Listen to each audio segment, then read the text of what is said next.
बिस्मिल्लाहिर्रहमानिर्रहीम। अस्सलामु अलैकुम वरहमतुल्लाहि वबरकातुहू। एक भाई ने सवाल किया है कि अगर कोई शख्स नमाज में रकात भूल जाए तो फिर वो बकिया नमाज किस तरह अदा करे। तो इसका जवाब ये है कि इसकी दो सूरतें हैं। पहली सूरत ये है कि अगर कोई शख्स नमाज के अंदर पहली मर्तबा भूल रहा है, यानी फ़र्स्ट टाइम वो नमाज के अंदर भूल रहा है, उसे ये समझ नहीं आ रही कि मैंने 2 रखते हुई हैं 3 रखते हुई हैं, तो अब इसका हुक्म ये है कि वो नमाज को तोड़ दें और नए सिरे से नमाज को अदा करें। ये पहली सूरत है।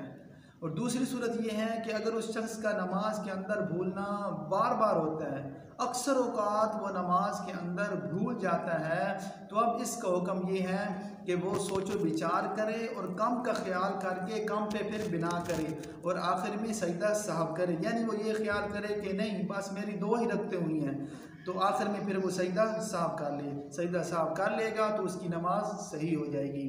वल्लाहु आलम बिस्सवाब।